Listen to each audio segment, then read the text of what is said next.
Hey guys, Tech Lifestyle here, back with another video. The false narrative of Bitcoin or crypto being used for illicit activity. The reason why I'm coming with this one because I have a couple of clips. One from Novogratz, who appeared on CNBC, telling, well, basically calling out Jamie Dimon, saying that he is wrong. He keeps getting it wrong. And then I've got a montage of clips that have been put together by Digital Asset Advisors, who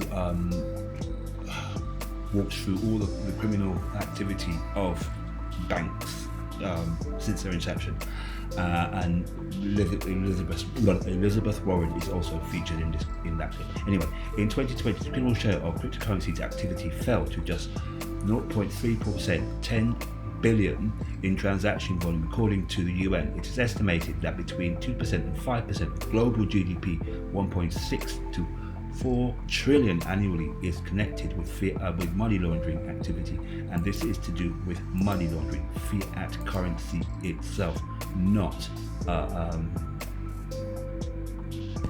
me find it here where it says that.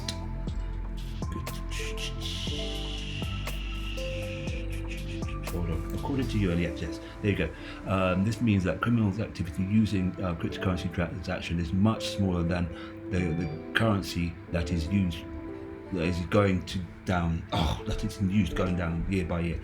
They're basically saying that the amount of illicit activity of the cryptocurrencies is going down year by year, and this is according to the UN, right? Now we have JB Dimon here is going to be calling out. Novogratz is calling out Jamie Dimon. Sorry. Oops. Surprises me is so many of Jamie's clients, right? Some of the wealthiest guys in America, Abby Johnson at Fidelity, Jeff Yass, Stan Druckenmiller, Ray Dalio, big investors all believe that Bitcoin is a store of value. We see it in our client base. Our trading desk has been busy with hedge funds buying. We see it in institutions buying. And so I don't know where Jamie gets off thinking that he's smarter than all those guys. It's the epitome of he's also spoken out against carried interest, and most of his clients happen to be beneficiaries of that and enjoy that and think it's a great idea as well. So, carried interest is kind of tax policy, and I actually kind of agree with Jamie on carried interest. So it's very different on saying what has value, right? I think it's supreme arrogance to think he knows what has value, but all the rest of the people don't. And quite frankly, he's just been proven wrong. Bitcoin has way outperformed JP Morgan stock over 1 year, 5 years, 10 years, you name the period. People around the world believe in this. They believe in the community, the ecosystem. They see governments spending too much money, not just here in the US, but everywhere, and think you're going to debase fiat currency.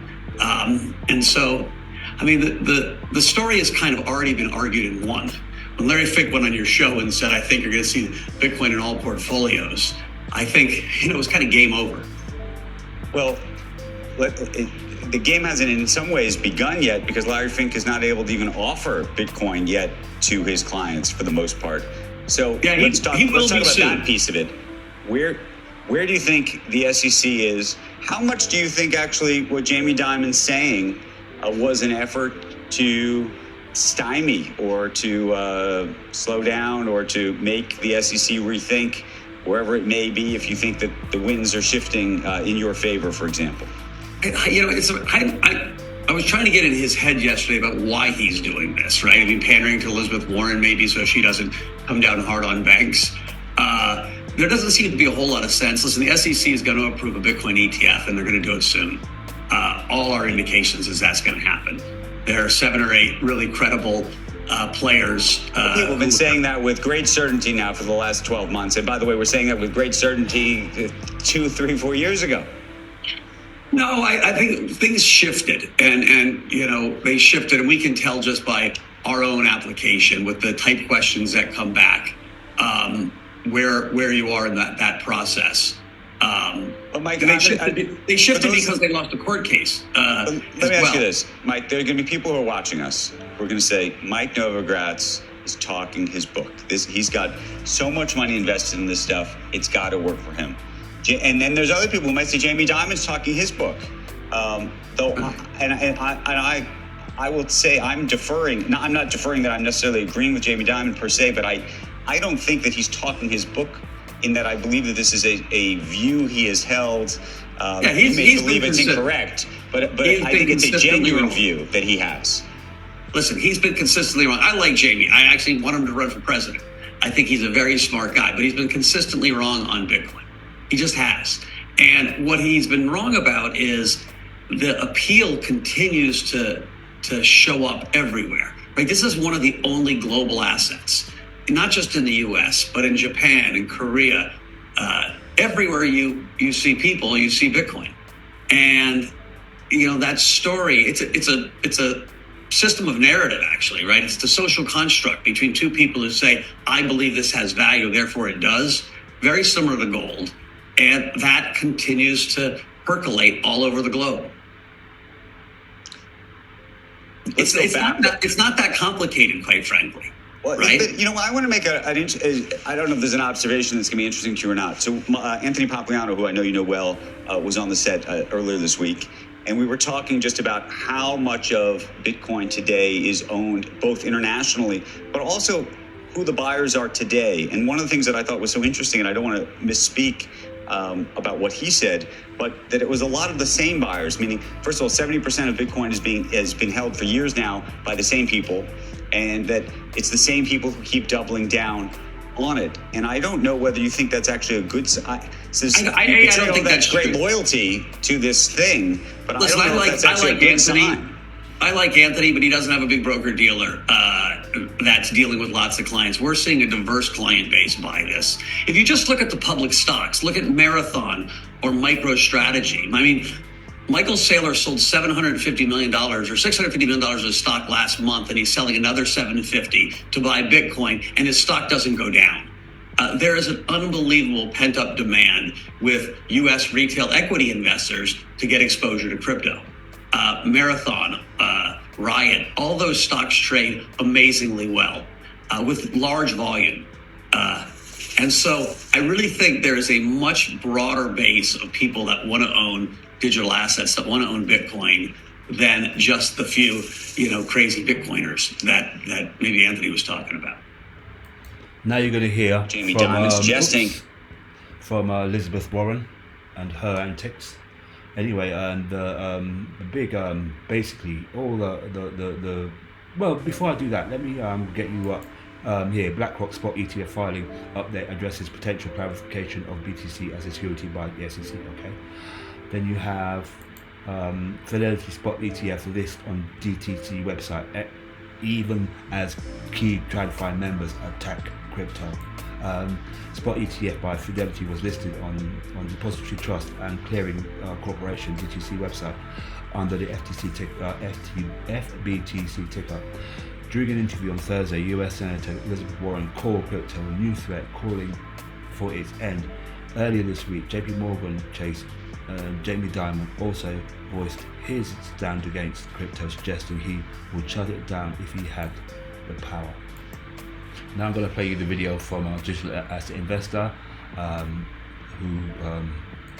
this is a great montage. Anyway, listen. I'm so curious. Oh, by the way, if you like this kind of material, if you like this kind of content, please like and subscribe. DJTech Lifestyle. What was going through your mind when you heard Jamie Dimon's response?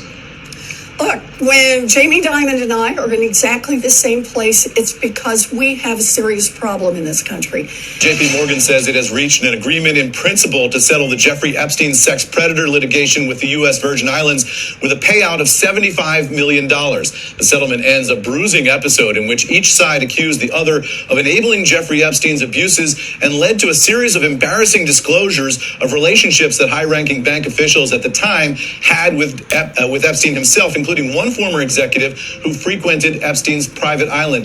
And that is a part of the financial system is being used by terrorists, by drug traffickers, by rogue nations in order to launder money, move money through the system and finance their illegal activities. Investigators in Philadelphia are searching a cargo ship captured in what's being called one of the biggest drug busts in U.S. history. Some 17 tons of cocaine has been recovered, worth more than $1 billion on the street. Officials tell CBS News there might be another 30 tons on board on top of what they've already found. And when I asked the question, should the rules that apply to their banks, and by the way, also apply to stockbrokers and gold traders and credit card companies and credit unions. Reporters is that this has been going on for about 8 years, in which these traders, they specifically, we're clearly kind of talking about JP Morgan here. I mean, the names that we have in the story do refer to these JP Morgan executives. They had been spoofing the market for the better part of 8 years, and silver, gold, platinum, palladium, I mean, all of the precious metals. What I'm talking about is the part of the system that makes sure that banks are not being used for terrorist financing, for example.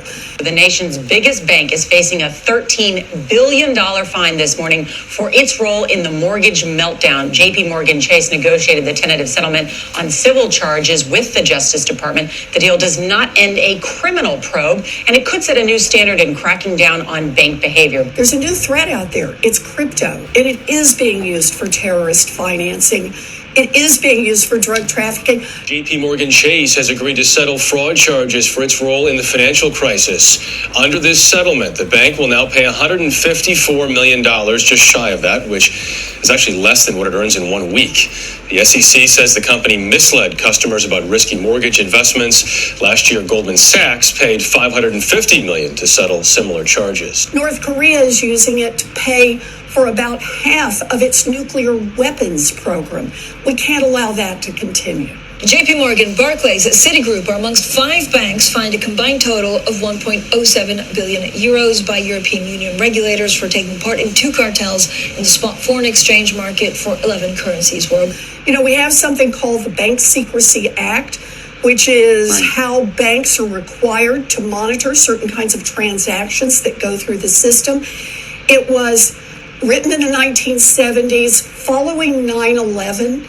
The law enforcement folks went back, looked at what had happened, figured out how the financing had made it through the system, and that's the last time that Congress updated the Bank Secrecy Act. What we need to do is we need to update it again because there's a new threat out there. JP Morgan Chase has officially settled with federal authorities over criminal charges that the bank ignored warning signs of Bernard Madoff's $65 billion Ponzi scheme. The bank will pay $1.7 billion to settle the claims, which authorities say is the largest bank forfeiture in history and the largest penalty by the Department of Justice for a Bank Secrecy Act violation. That act requires banks to alert authorities about any suspicious activity. See? JP Morgan and the banking system have been at the heart of corruption ever since money's inception, in my view. Yet Jamie Dimon has the gall to stand there and call cryptocurrencies, all those kind of things, a threat to, well, actually it's a threat to his system.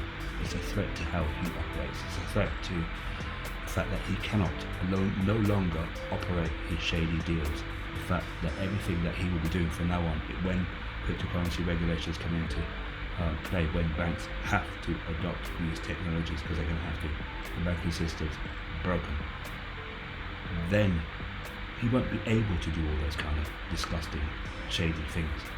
But then again, where there's a will, there's always a way. Anyway, Digital Lifestyle out. Hope you like and subscribe, guys. Take care of yourself. Cryptocurrency does not seek to replace currency. It's a bad name. Cryptocurrency seeks to replace banking. The core things that banks have done since the 1300s, those are going to go away, 100%. And let's just be clear what I mean by that. The reason that we even have banks originated in Italy around the year like 1340, all right?